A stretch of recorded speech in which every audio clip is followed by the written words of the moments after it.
Today on Forbes, anyone but Mamdani. These billionaires are spending big to stop him from becoming NYC's mayor. Zohran Mamdani is riding high. The 34-year-old Democratic Socialist New York State Assemblyman remains well ahead of former Governor Andrew Cuomo and talk show host Curtis Sliwa in the race for New York City mayor. This is despite making more than a few enemies in high places. At an October 13th rally, Mamdani declared, quote, "Billionaires like Bill Ackman and Ronald Lauder have poured millions of dollars into this race because they say that we pose an existential threat. I am here to admit something. They are right." Hedge funder Ackman did indeed put $1.75 million into political groups spending against Mamdani, the official Democratic nominee, as of October 22nd, and cosmetics heir Lauder has contributed another $750,000. But while these two billionaires were name-checked by the mayoral frontrunner, they aren't the only billionaires breaking open their considerable piggy banks to oppose Mamdani. In fact, 26 billionaires and members of billion-dollar families from around the country have sunk at least $100,000 each into supporting Cuomo, now running as an independent, or one of the other candidates running against Mamdani, according to a Forbes analysis. In all, these billionaires have donated over $22 million to back opposition campaigns, flooding the airwaves and mailboxes of Big Apple residents with anti-Mamdani messages. Over half of those donations, about $13.6 million, came before Mamdani won the Democratic primary on June 24th. More than half of that was donated by former New York Mayor Michael Bloomberg, who endorsed Cuomo and flooded a group called Fix the City, Inc. with $8.3 million in cash in June. Since then, Bloomberg and Mamdani have reportedly met for what was described as a, quote, cordial discussion.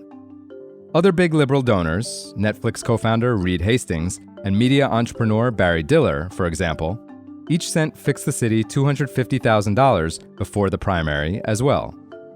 Some conservative givers and Trump allies have waded into the race too, like casino magnate Steve Wynn, who donated $500,000 in October, and oil baron John Hess, who cut his first check in May and has since put $1 million total up against Mamdani.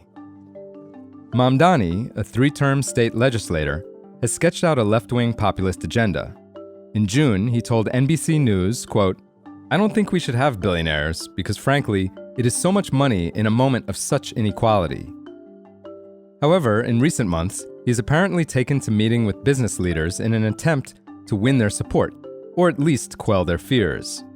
His mayoral platform does not call for the elimination of billionaires, but does promise to freeze rent in rent-controlled apartments, make city buses free, and establish universal childcare, paid for in theory by raising the top marginal income tax rate in New York City by 2 points and hiking corporate income taxes from 7.25% to New Jersey's rate of 11.5%.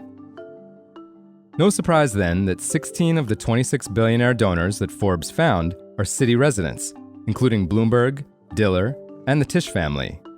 The latter, who are big donors to New York University and own a stake in the New York Giants, has put at least $1.2 million into groups trying to take Mamdani down, which is particularly notable in part because Jessica Tisch, a member of the family, is the New York City Police Commissioner, whom Mamdani has reportedly pledged to keep in his administration if elected. Given the symbolic importance of ruling the nation's biggest city, billionaires from all over the country have sent money across state lines to bolster Mamdani opponents. Altogether, 10 of the billionaires reside elsewhere, including Texan Walmart heir Alice Walton, Floridian hedge funder Daniel Ock, a former New Yorker, and Bostonian John Fish, whose Suffolk Construction's projects in the city include the Waldorf Astoria Hotel, which it is renovating, and a new super-tall skyscraper at 520 Fifth Avenue.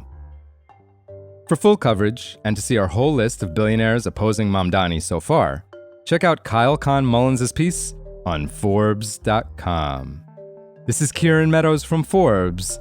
Thanks for tuning in.